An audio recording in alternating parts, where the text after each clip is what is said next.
Hey there, today's recipe is red velvet brownie cheesecake. Let's get started with taking a deep bowl.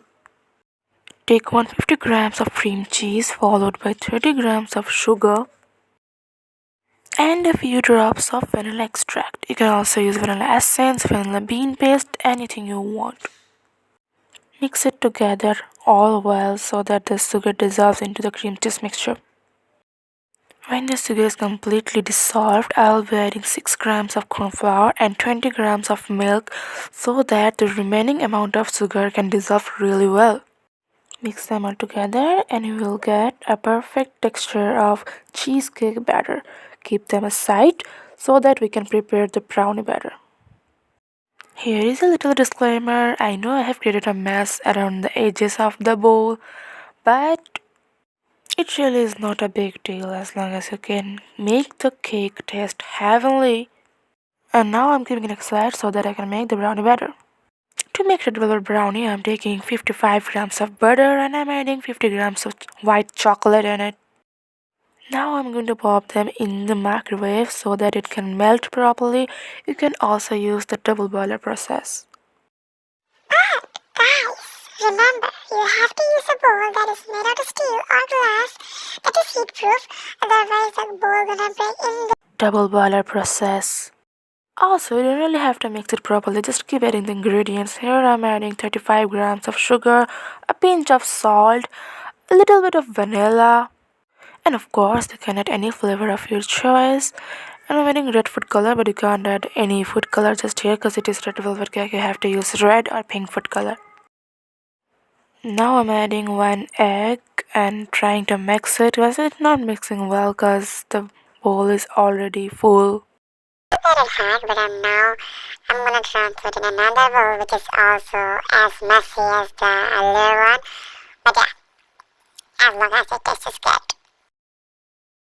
Here is another disclaimer you have to remember. You have to use a bowl that is safe for microwave when using microwave. And also if you are using double boiler process, you have to use a bowl that is safe for double boiler process. You can't just interchange the bowls. Don't create a mess and leave it for your mom to clean. No, guys, don't do it. Otherwise you're gonna get bitten hard.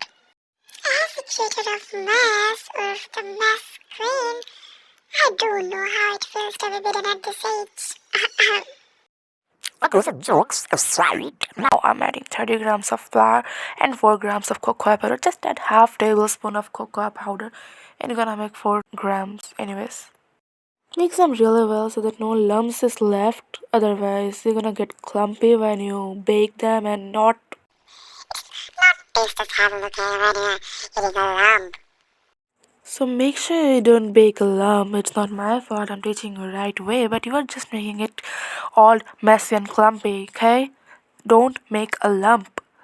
You can just blend it. You can strain it, but don't make lumps in it. As the process goes on, I'm seeing the color is not as vibrant as I wanted it to be. So I added a little bit of color later. But you can see the color is just like, it's kind of blackish red. So if you're going to use milk chocolate in here, you're not gonna get the desired color, remember. Okay, so I don't restrict anyone from using any third class pages just to bake, but here I'm using butter paper, but I'll also recommend butter paper to use any cakes that are dense in texture because there is a high chance for both of it to stick together. I don't want my brownies, my expensive brownies that I put my blood and sweat in it. I mean, it's just a slang. I don't want my hard work to stick with just the mere paper. Okay, so you will see me spreading the batter really evenly, but no, it's really not needed. You don't have to do it. Just use a toothpick and do the process shown in the video so that there is no air bubble stuck in between the paper, the mere paper, and my brownie batter. I mean, you don't want the brownie that texture looks like a baked sponge cake. You don't want to trigger people from suffering from trypophobia, right? I mean, who wants it? Okay, so I don't know why I'm taking such a long time to end this the process. Yeah, it's ended. Now I'm gonna add my cheesecake batter in it. But I forgot to say one thing, guys. Here I have taken a 5 by 5 inches square pan. It's really small, I know, but what can I do? The bear isn't even that much. So yeah, here I have kept aside a little bit of batter so that I can make a swirl design in it, and I'm really trying my best to keep that design properly, which I learned from another video. But I think so it was looking good, right?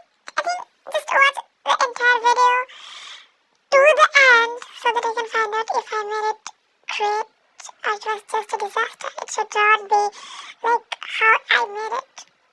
But guys, see? It's looking pretty good now. It should be how a swirl design should look like, right?